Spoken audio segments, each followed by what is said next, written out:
Bonjour à tous, nous sommes à Strasbourg, au Parlement européen, où se tient actuellement la session plénière, la deuxième session plénière d'octobre. Je suis avec Isabelle Thomas, qui est députée européenne et vice-présidente du groupe des socialistes et démocrates. Isabelle Thomas, bonjour.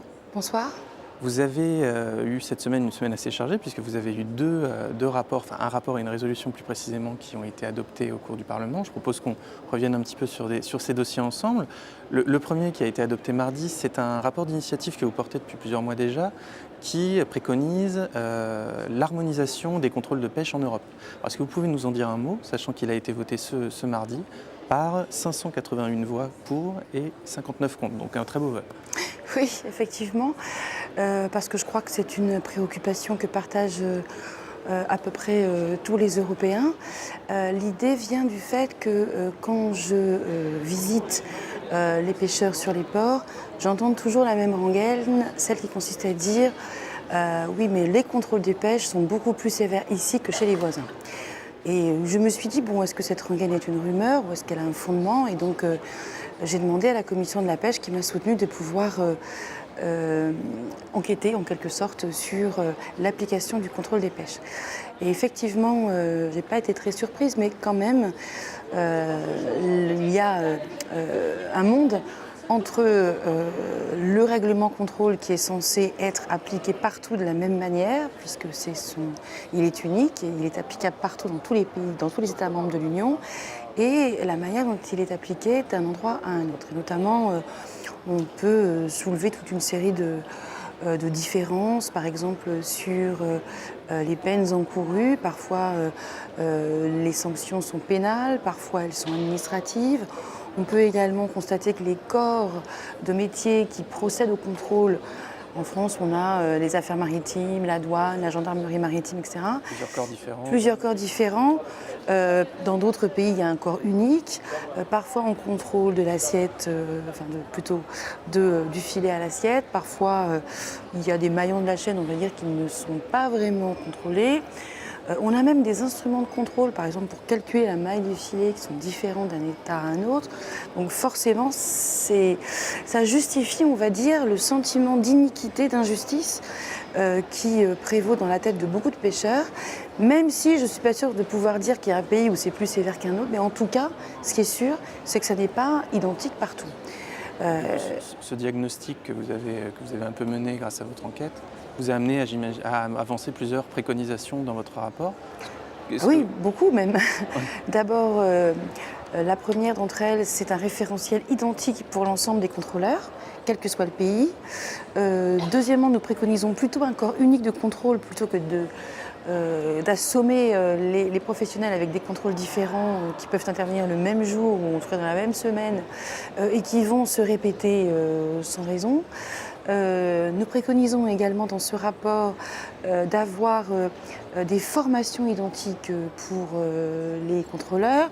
Nous préconisons évidemment des sanctions uniques, des instruments uniques. Nous préconisons aussi d'autres aspects que j'ai peu évoqués, mais qui sont par exemple le fait de pouvoir interchanger et rendre compatibles les données d'un État à un autre, parce qu'il y a un calcul du risque qui est utile dans le contrôle, qui évite d'ailleurs de contrôler plusieurs fois des gens qui ne sont jamais soumis aux infractions. Et cet échange de données n'est aujourd'hui pas compatible, tout simplement parce que les données ne sont pas compatibles entre elles, ou que les instruments ne sont pas compatibles. Absolument.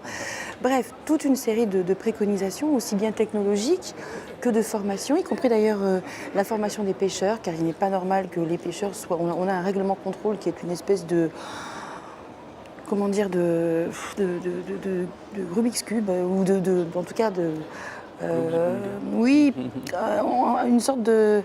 je ne sais pas trouver le mot, mais c'est pas forcément accessible aux professionnels, tellement c'est complexe. Et du coup, on dit que nous, on est censé ignorer la loi. Mais là, ça n'est pas possible de la connaître, tant le règlement est compliqué. Donc évidemment, les associations de professionnels essayent dans les régions, dans les territoires, de faire face, en essayant de vulgariser, d'expliquer, mais quand même, la moindre des choses serait que nous ayons un règlement contrôle accessible à tous.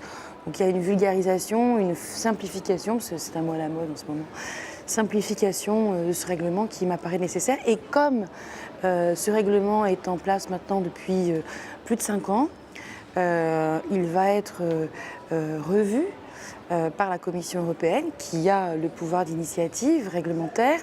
Et donc, à cette occasion, nous espérons bien, mais je crois que la discussion fructueuse que nous avons eue avec le commissaire Vella lors de la séance plénière, lors du débat, me laisse à penser que nous aurons une révision qui ira dans le sens du Parlement. C'est ce à quoi servent les rapports d'initiative, dont on dit trop souvent, au motif qu'ils ne sont pas législatifs, c'est-à-dire qu'ils ne sont pas force de loi, qu'ils sont inutiles, ce qui n'est pas vrai. Oui, et puis vu l'ampleur de ce vote, on peut effectivement espérer que la Commission en tienne largement compte. J'en suis sûre.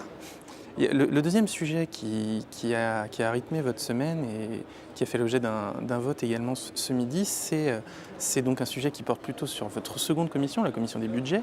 Vous portez depuis plusieurs mois, vous avez été co-rapporteur avec le député PPE polonais Jan Olbrycht de la révision du cadre financier pluriannuel 2014-2020, c'est-à-dire le cadrage budgétaire, la programmation budgétaire des dépenses de l'Union pour 7 ans.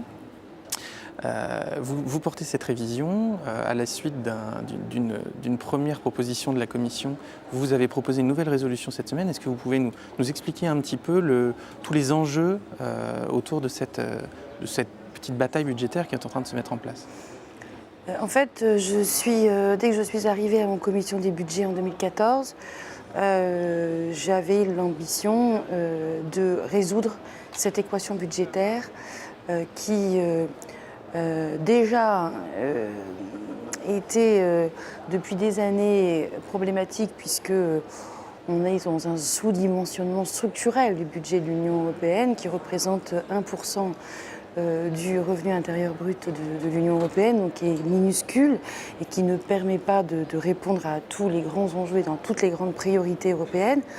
Mais il est clair que particulièrement cette période 2014-2020 et même déjà cette période 2014-2016 a été l'occasion de constater que ce sous-dimensionnement était plus que chronique. Il était, avec les crises traversées par l'Union européenne, il prenait des proportions vraiment dramatiques. On a eu en 2014 la volonté à la fois de la Commission et du Parlement de mettre en place un plan d'investissement pour faire face au déficit chronique d'investissement de l'Union européenne depuis la crise de 2008-2009. On a eu la volonté également légitime de faire face au chômage des jeunes et de lutter contre le chômage des jeunes par un programme d'initiative pour la jeunesse qu'on a mis en place en 2014. Sont arrivées en plus la crise des migrants, la COP21 et la lutte contre le réchauffement climatique avec un accord maintenant voté par le Parlement européen qui doit être mis en musique. Avec des espèces sonnantes et trébuchantes également. Il y a eu bien sûr les attentats et la question de la sécurité et des frontières qui sont devenues des priorités de l'Union européenne. Et malgré la multiplication de ces nouvelles priorités, qui d'ailleurs malheureusement ne suppriment pas les priorités antérieures, eh bien, elles étaient totalement imprévues. Eh bien, nous n'avons pas eu 1 euro de plus. Alors, en 2015, nous avons été chercher toutes les flexibilités, toutes les marges budgétaires possibles, parfois même au détriment de politiques prioritaires, puisque en 2016, par exemple, il y avait 0 euro dans le programme d'initiative pour la jeunesse, ce qui est complètement incompréhensible, alors que la Commission vient... s'y est engagée. Non seulement s'y est engagée, mais surtout, ce n'est pas la Commission qui s'y est engagée, ce sont les co-législateurs, mais alors que la Commission vient d'évaluer cette politique de manière extrêmement positive.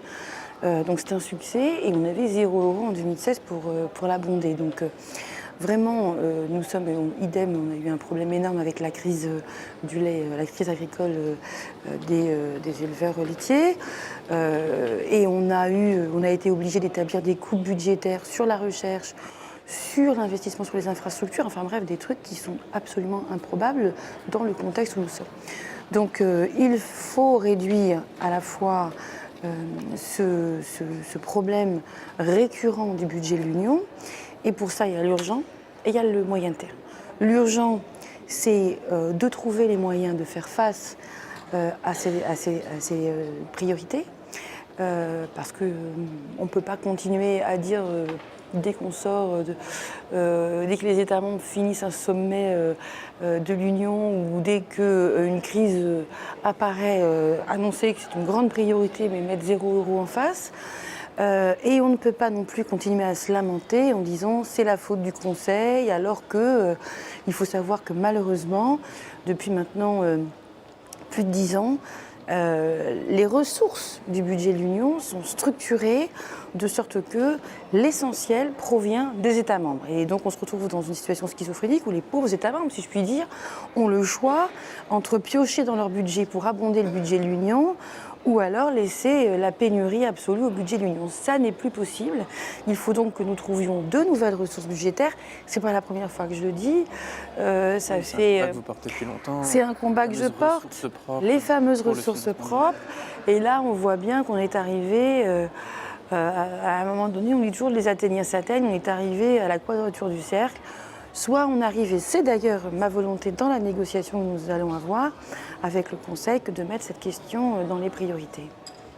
Il risque de falloir jouer un peu des coudes pour, je pense, à réussir à mettre tous ces sujets à l'ordre du jour du Conseil, qui, à ma connaissance, ne s'est toujours pas doté d'un mandat justement sur la révision du cadre financier. Écoutez, quand on a commencé la discussion, quand j'ai mis en exergue cette question de la révision nécessaire du cadre financier pluriannuel, on m'a dit tu ne l'obtiendras jamais. Finalement, on a réussi à avoir un vote assez large du Parlement sur le rapport d'initiative de juillet dernier, qui mettait tous ces points en exergue. On a été suivi par la Commission. Là aussi, c'était une surprise, personne n'y croyait. La Commission a déposé un projet législatif de révision le 14 septembre, qui reprend d'ailleurs nombre des propositions du texte voté en juillet par le Parlement européen. Et on me disait le Conseil ne marchera jamais, et on voit bien là qu'il y a une évidence. Il y a une évidence. Alors, on va l'aider à constater cette évidence. On va l'aider, c'est la raison pour laquelle on a lié le budget 2017 avec la révision. On ne l'a pas seulement lié pour des raisons tactiques, on l'a lié pour des raisons d'évidence, parce que les augmentations de programmes pour le budget 2017 ont besoin de la révision du cadre financier pluriannuel pour exister. Donc il y a un lien organique entre le budget 2017 et le cadre financier pluriannuel.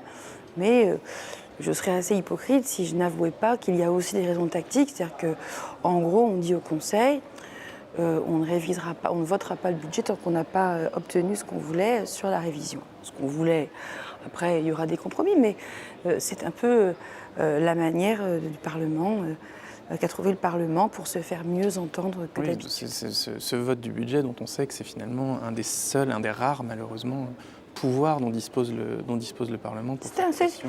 C'est un outil. Bon, d'autres diraient de manière agressive c'est une arme. Et vous sentez le Parlement aujourd'hui déterminé, décidé à aller jusqu'au bout dans ces négociations, en tout cas dans sa façon de lier, comme vous dites, de conditionner le vote du budget 2017 à une proposition sérieuse de révision. Écoutez, c'est écrit dans la résolution, noir sur blanc. Ça a été dit et redit par l'ensemble des négociateurs. Le rapporteur au budget Jens Geier, membre aussi du groupe socialiste démocrate, mon co-rapporteur PPE Jan Olbricht, le rapporteur y compris au budget du Parlement, aux autres sections écologiques, M. Turan. Et donc on a, je crois, M. Després également. Un spectre politique assez large du coup. On a un spectre politique assez large qui devrait convaincre le Conseil comme il a convaincu la Commission européenne. Et on le souhaite quand on voit tous les enjeux qui sont liés à cette révision, comme vous venez de nous l'expliquer. En tout cas, moi, je tiendrai bon et ferme jusqu'au bout. On vous fait confiance. Merci. We hold the line, comme on dit chez mes camarades britanniques. On suivra ça, bien sûr, très attentivement. Merci beaucoup, Isabelle Thomas. Merci à tous de nous avoir suivis et à bientôt pour une prochaine vidéo. Merci. À bientôt.